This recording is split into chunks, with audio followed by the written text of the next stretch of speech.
আসসালামু আলাইকুম ওয়া রাহমাতুল্লাহি ওয়া বারাকাতুহু। সবাইকে জানাচ্ছি রমাদান আল মোবারক। আসলে রমাদান আল মোবারক এই সিয়াম সাধনার মাস, এটি অত্যন্ত গুরুত্বপূর্ণ মাস। এই মাসটিকে ৩টি ভাগে বিভক্ত করা হয়েছে। প্রথম ১০ দিন রাত, দ্বিতীয় ১০ দিন খেরাত, তৃতীয় ১০ দিন বা ৯ দিন নাজাত। প্রথম আল্লাহর নিকট ১০ দিন আপনার সকল প্রকার রহমত, ইহকালীন পরকালীন যত কল্যাণের জন্য মহান আল্লাহ রাব্বুল আলামিনের নৈকট্য লাভ করতে হবে। তাকে বেশি বেশি করে স্মরণ করতে, ইবাদত করতে হবে, ইবাদত বন্দেগীতে মগ্ন থাকতে হবে, গভীর চিত্তে তাকে স্মরণ করতে হবে, তার নিকট বরকত কল্যাণ চাইতে হবে। সেটি হতে পারে আপনার নিজের জীবনের উপরে রহমত, যেমন নিজের শরীর সুস্থতা, নিজের শরীরের সক্ষমতা বৃদ্ধি, নিজের হায়াত বৃদ্ধি, নিজের রিজিক, রোজগার, ব্যবসা বাণিজ্য, চাকরি, সব দিক দিয়ে যেন তিনি রহমত করেন চাওয়া, পৃথিবীর মঙ্গল চাওয়া, মানুষের মঙ্গল চাওয়া, আত্মীয় স্বজন পাড়া প্রতিবেশীর মঙ্গল চাওয়া, তাদের সকলের জন্য রহমত প্রার্থনা করা। আসলে রহমত বলতে হচ্ছে কি, আমরা কেউ ভালো ছাড়া খারাপ থাকতে চাই না। আমরা কেউ পৃথিবীতে খারাপ থাকতে চাই না। পৃথিবী অনেকের কিছুদিনের একটি ট্যুর, একটি যাত্রা। আমরা এই সংক্ষিপ্ত যাত্রায় কখন কোন সময় অতীত, শৈশব, কৈশোর, যৌবন পেরিয়ে একটি শেষে পৌঁছায়, এটি টের পাওয়া যায় না। আর সময় কিভাবে চলে যায় সেটি কখনো বোঝা যায় না।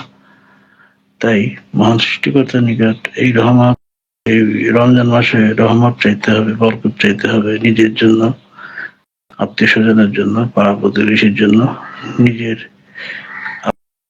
ভাই বোন, মা বাবা, যারা জীবিত, যারা মৃত, নানা নানি, আত্মীয় স্বজন, সকলের জন্য রহমত কামনা করতে হবে। নিজের জন্য রহমত কামনা করতে হবে। যারা অশান্তিতে ভোগেন, যারা রোগ শোকে ভোগেন, যারা বিভিন্ন সমস্যায় জর্জরিত হতে পারে, কর্মফলে হতে পারে, আল্লাহর কোন পরীক্ষা, যাই হোক, আল্লাহর কাছে চাইতে হবে বেশি বেশি করে রহমত দিন। আর আল্লাহকে স্মরণ করতে, আল্লাহর জিকির থাকতে হবে। শুধু না খেয়ে থাকলে, অনেকে ভাবে শুধু না খেয়ে থাকলে আর ৫ ওয়াক্ত নামাজ এই সিয়াম বা রমজানের কাজ হয়ে যায়, সেটি মোটেও না। মানে নিজেকে সংযত করা, পাপ চিন্তা, পাপ কাজ, কুপ্রবৃত্তি, এসব থেকে নিজেকে বিরত রাখা। বাকি যে ১১ মাস, এই ১১ মাস ঠিক সেইভাবেই চলার চেষ্টা করা। এটি হলো রমজানের মূল শিক্ষা বা সিয়ামের মূল শিক্ষা। দ্বিতীয় ১০ দিন হলো মাগফিরাত, অর্থাৎ মাগফিরাত শব্দের অর্থ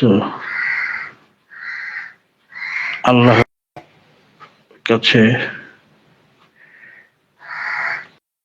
আল্লাহ যেন আমাদের সকল দিক দিয়ে মঙ্গল করেন, মাগফিরাত করেন। আল্লাহ যেন আমাদের মন আশা পূর্ণ করেন। আল্লাহ যেন আমাদের পৃথিবীতে আল্লাহ অনুযায়ী চলার তৌফিক দান করেন। সেটাকে এই সম্ভবত মাগফিরাত হয়। নাজাত শেষের ১০ দিন আল্লাহর কাছে সকল কাজের থেকে, আপনার ছোটবেলা থেকে যখন জ্ঞান হয়েছে, সেই জ্ঞান থেকে এই পর্যন্ত আপনার যত প্রকার পাপ, ভুল ত্রুটি, ইচ্ছাকৃত যাই করেছেন, তার জন্য আপনার মনে করে করতে হবে, জানা অজানা সকল ছোট বড় গুনাহ, ভুল ত্রুটির জন্য তার কাছে বিপদ আপদ থেকে পানা চাইতে হবে, বিপদ আপদ থেকে আশ্রয় চাইতে হবে, শয়তান থেকে আশ্রয় চাইতে হবে, মানুষের সাথে ভালো ব্যবহার করতে হবে, হিংসা, বিদ্বেষ, লোভ, লালসা, কামনা, বাসনা থেকে থাকতে হবে, নিজেকে আত্মসংযত করতে হবে। আর সাধ্য মানুষকে দান করতে হবে, সদকা করতে হবে। রমজানে আমরা যারা জাকাত দিই, ফিতরা দিই, আমরা 10 টাকা থেকে 100 টাকা 200 টাকা ফিতরা দিই। আসলে এটি 12 মাসই দেওয়া যায়, শুধু মাসে না। আপনার যদি সামর্থ্য থেকে 12 মাসই দেওয়া যায়। আর সব থেকে বড় কথা, জাকাত জিনিসটি এটি হলো সর্বপ্রথম নিজের রক্তীয় স্বজন, আপন ভাই বোন হতে পারে, একেবারে কাছের আত্মীয় স্বজন, আপন ভাই বোন, রক্তের সম্পর্কের যদি কোনো মানুষ কষ্টে থাকে, ঋণগ্রস্ত থাকে, তার পেশাগত দিক দিয়ে কোনো সমস্যা থাকে, কোনো বিপদে থাকে, আর্থিকভাবে যদি কোনো বিধ্বস্ত অবস্থা থাকে, খুব কঠিন অবস্থা থাকে, তার খোঁজ খবর নেওয়া। এবং জাকাত নিজের আত্মীয়, রক্তের বন্ধন, আপন ভাই বোনকেও দেওয়া যায়। যদি আপনার আপন ভাই অথবা আপন বোন যদি থাকে, নিজের মেয়ে যদি কষ্ট থাকে, নিজের ভাইয়ের কষ্ট থাকে, নিজের বোনের মেয়ে যদি কষ্ট থাকে, নিজের বোন যদি কষ্টে থাকে, আগে তাদের প্রাপ্য জাকাত। তারপরে সেকেন্ড স্টেপ হলো নিজের আত্মীয় স্বজন, আত্মীয়, দূরের আত্মীয়, পাড়া প্রতিবেশী, তারপরে এলাকার মানুষেরই প্রাপ্য জাকাত। আর আমরা তো জাকাত দিই, সেটা নিয়ম ফলো করি না। আপনারা সকলে জাকাতের মূল যে আল্লাহ আদেশ করেছে মূল জাকাত দেওয়া, সেটি জেনে নেবেন, তারপরে জাকাত দিবেন। আর জাকাত কিন্তু শাড়ি লুঙ্গি দেওয়া, একেই জাকাত বলে না। এই শাড়ি লুঙ্গি দিয়ে তারপরেও আমরা জাকাত দিই, লুঙ্গি কম দামি, ওয়ান টাইম, কয়েকদিন পরার পরে ছিঁড়ে যায়, ছেঁতা হয়ে যায়, আমরা এগুলো করি, এতে আরো পাপ বেশি হয়। আল্লাহ আমাদের সঠিক ইমান, সঠিক সিয়াম, সঠিক রমজান, সালাত বোঝার তৌফিক দান করুন, সঠিক করে চলার তৌফিক দান করুন।